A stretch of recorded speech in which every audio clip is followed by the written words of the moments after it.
So hello, everybody. This is one of my favorite parts where we really get to talk to the person privately, personally on YouTube. Now, that seems like an oxymoron. Like, how can we be all over the world and it's private and personal? Well, I'll tell you what I mean by that. Really, on the air, we're giving information to you. But here, when we talk one-on-one, we're getting the information from the inside out.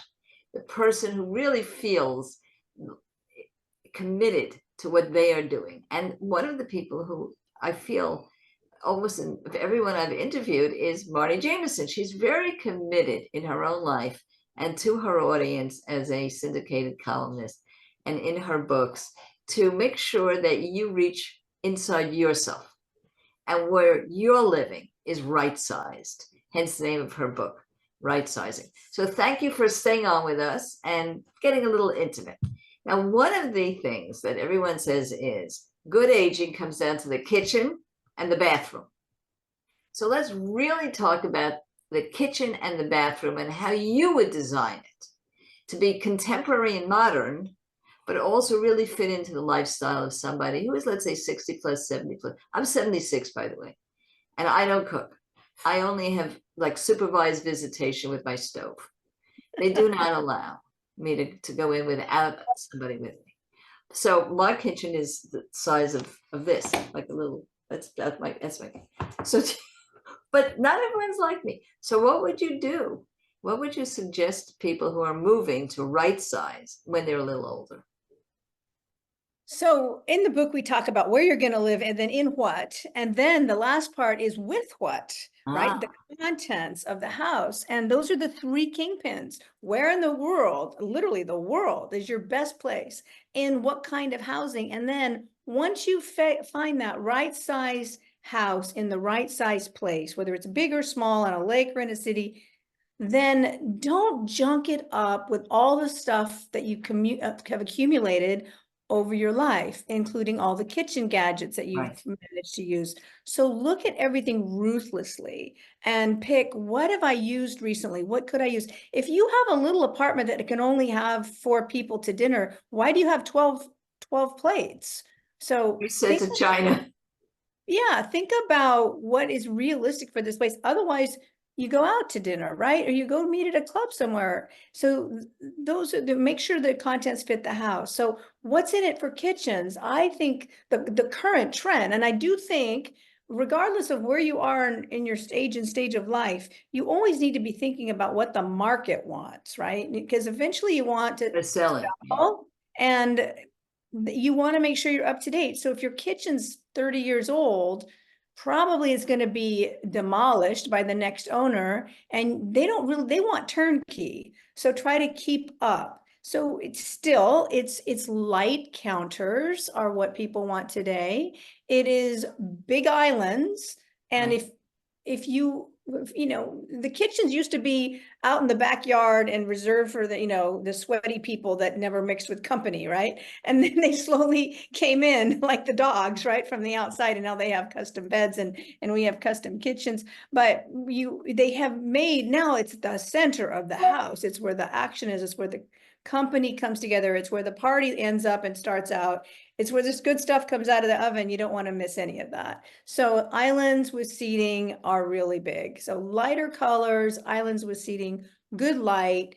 And if you're a cook, then go for it. If you're not, if you're like you, then make sure you have a lot of good to-go menus at the ready. Right. A telephone. That's all I need is my cell phone. So what do you make? What are you making tonight? Reservations. So, but let's talk about this in terms of aging. I was brought up as you said, in a time of formality. Every home had a dining room. Even if you didn't have a lot of friends, you had a dining room because it looked like you had a lot of friends. And the other thing is, there was the 2 words that never existed when I grew up was open concept. Those were 2 words that did not exist. The last thing you would have is to be able to see your kitchen from your living room. The worst. Now, the younger adult, including my family, they want to be able to see their kids while they're cooking. They want to be able to see their friends. It's a communal thing. But it's very jarring to those who feel like formality is beauty and casualness is not. I don't know if, have you been watching The Feud? No. Capote, it's about Truman Capote and the great doyens of New York City, like Babe Paley and many others that were just the top of society in the 60s and the 70s. But he also knew people in California, like Johnny Carson's wives, many of them. And they show the decorating for Thanksgiving in the two parts of the country. And they're so formal in New York, and they're so casual in, say, very, very rich people, both equal. Oh my goodness. That's the way I feel. I know that if I had an open kitchen, it would sell better. But I can't even stand the thought of it. And I really don't know. I'm struggling with myself. And I hear this in my age group all the time. Should we renovate for the next generation or not? What do you think? I think it's a pendulum. First of all, I think you can have both. It depends on the layout of the house, but you can have a kitchen that opens onto a family room and maybe a family kitchen area for eating. And then a more formal space that has a living room, like a little parlor, not a giant living room, but a little parlor where you might sit with guests and have a conversation. There's not a television, there might be a fireplace, have cocktails, appetizers, civilized conversation, maybe a formal dining area, if you have the room for that. And that's off. I like that personally. I like the casual flow. And I also like to have not being able to see the kitchen from the dining room table. I do think there's something to be said for that. Now, I just did a column and a blog. I don't know if it's up on my blog yet, but it's about the open concept that during COVID, the walls went back up. People they wanted more separation. They wanted the cooking to be separate from the office and the family room and the TV. And we were craving this private spaces. And now it's the first time since COVID in the last study that I reported on where the walls are coming down and the kitchens are opening back up again. It's fascinating. So it's back and forth. Maybe it's a half wall, maybe it's a portal window. So, you can see what's going on, but they can't necessarily see the dishes in the sink. Yeah. So I don't think it's hard and fast. It depends on your lifestyle, your floor plan. And, I wouldn't get too hung up on what does the next generation want in terms of knocking those walls down. I think that is about your lifestyle. Again, shameless plug, on our show, we talked about balconista. Balconista is a way of taking the railings on a balcony and you put in a beautiful shelf and chairs and even a place for your champagne. And it all holds on the balcony. And it's something I had never seen. I actually saw it at a home and design conference for tourism. And I bought it immediately. And what it did for my little space was it allowed me to have parties that weren't in the living room or the dining room. But because I don't have a lot of outdoor space, it created an outdoor party space immediately. So these little details, these things are really important. But now let's get to the bathroom. You did mention on our show, like a list. And one of those things was the barrier-free shower. Again, is that something that's very, very helpful for an older adult? Is it something that will sell to younger people?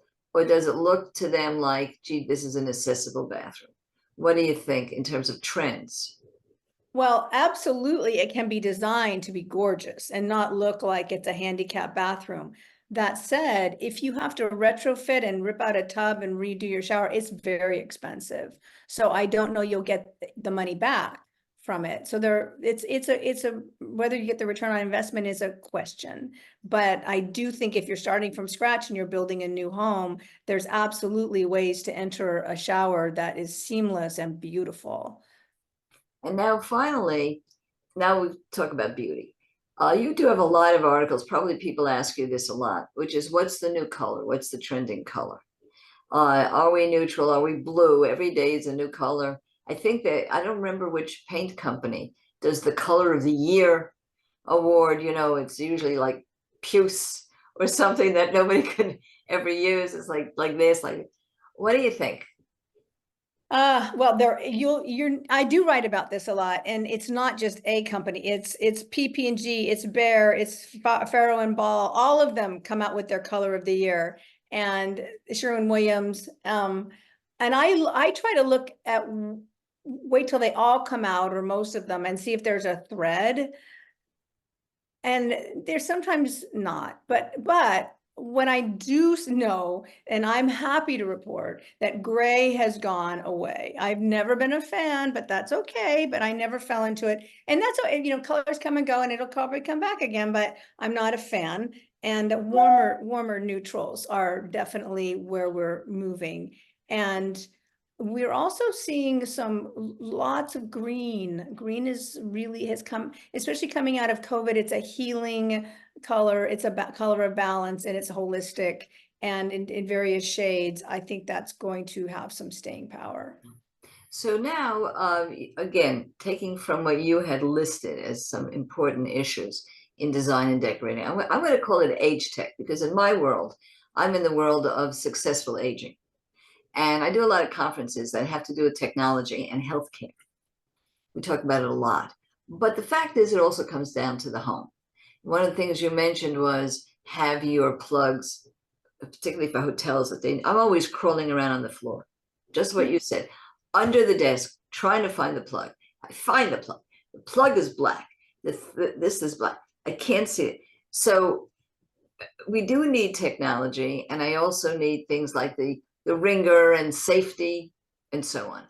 What trends, do you think there's anything new on the market that you've been seeing for design? There's some outlets now that pop up out of the counter. They pop up, and you can plug in your blender and your toaster and your coffee maker, and then you can put them away, put the plugs down. I think that's really nice. A lot of visual stuff, a lot of, you know, check when you call. I mean, just even talking to your own kids, making phone calls, but being able to FaceTime and see how the person's doing, and what's happening. If they've had a fall, there's more visualization. You know, I think Those refrigerators, the refrigerators that are computers. you can be at the store and wonder if you have eggs. And you're standing at the egg counter going, and you can look inside your refrigerator. There'll be a camera. There are refrigerators that are smart. There's a camera in the fridge. You go, oh, for darn, you know, I'll be darned. There are no more eggs, so I'll get some. You can check it out. So there are some pretty, I don't have one of these smart refrigerators, but they are out there. And lighting. You also mentioned lighting. And that confuses me. What are the right bulbs today? I don't even know.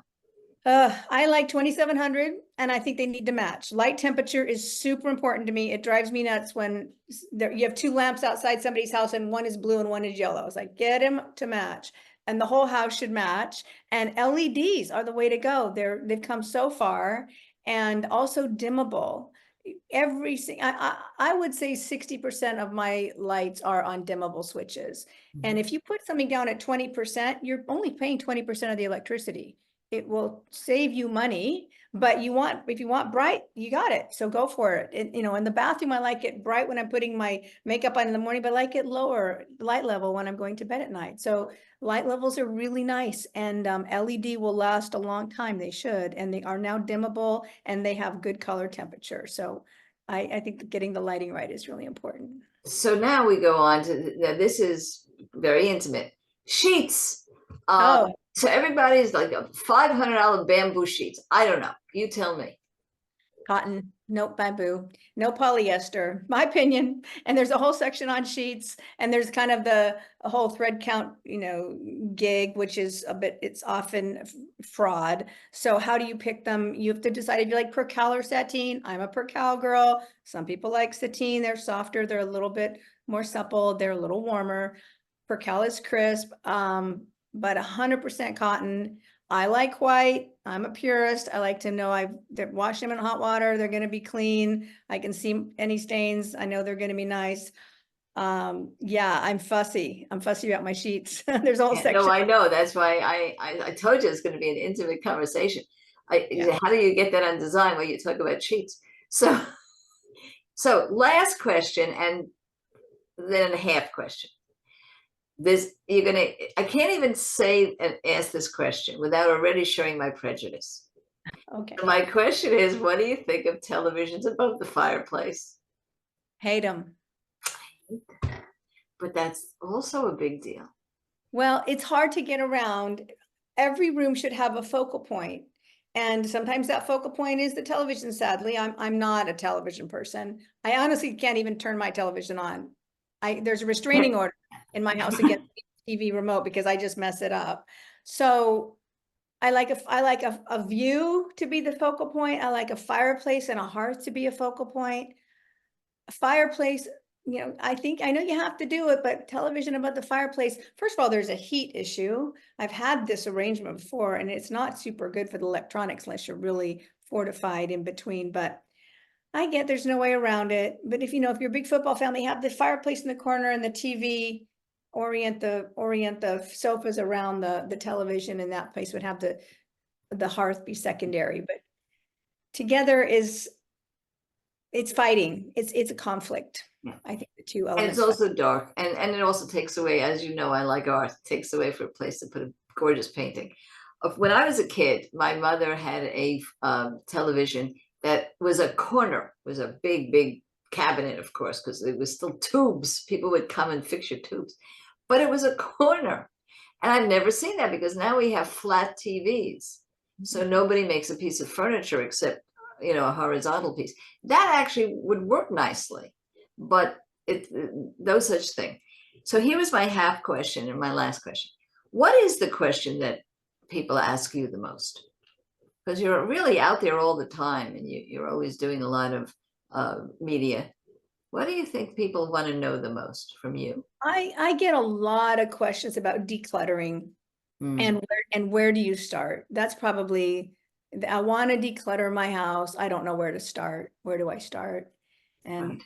do you want the answer to that? Yes, I do. I I say, want to look around. I want the answer. no, I say start in a big place that bothers you a lot that isn't super personal. So don't start in your photo box or your box of letters or your jewelry. You'll never get out. The garage is a good place because it's big. And if you can't park your car and it's a 1-car garage, you can't park 2 cars in a 2-car garage, you got issues. So start to clear stuff out. If it's in the garage, it can't be that important to you anyway. So start there and make a list. I like to do trash, donate, and the pile of postponement. I'm going to think about it because just keep moving. Just go, I know, no, but if I sit here and think about it, I'll never get it done. Maybe. And definitely giving away, definitely throwing away. And then keep moving. And the linen closet's another impersonal place. The kitchen pantry, another fairly impersonal place that makes a big impact pretty quickly. And then you'll get some momentum and you'll say, oh, this isn't so bad. And it's And then you fun. It gets to be fun. Yeah, it gets to be fun. tackle your artwork. Yeah. Right. Well, the artwork is tough because a lot of it is emotional, but a lot of it is valuable. But it's been devalued because it depends on the strength of the dollar and tastes also, because my tastes are in oils, and here we're in a world of pop art and more contemporary art. So I got to find the right California auction house There you go. because Yeah. it's tough. So there's one commercial I love that just came through. I won't mention the brand, but it's a commercial that encourages people not to be like their parents. You all know it. This is I know the commercial. they're becoming their parents. Honey. The latest commercial is cleaning out the garage, just what you said. And one of the guys has 2 pieces of wood, 7 tiles from the wall tiles. And because he says, look, I may need these. I may need them. Well, I'm dragging around 2 tiles that big, and it's in the garage. And with big planks of flooring from floors I don't even have anymore. So you just encouraged me. I'm not kidding you. I'm going to just get rid of it. And the good part is, because I live in this gated community, I could take that 4 steps away, put it outside the garage, and it'll be gone. Pick it up. I don't even need a dumpster sitting there. So thank you so much. We're going to have pictures this minute of Marni's books not just the new right sizing book, but all of them, because they're all available on Amazon. You're going to really want to go to marnijameson.com. You'll see that written out. And everybody, never stop traveling, but remember that your home has a lot to do with your ability to travel for the rest of your life. So thank you so much. This is great. My pleasure. It was a pleasure. Thank you for having me, Adriane. So much fun. Take care.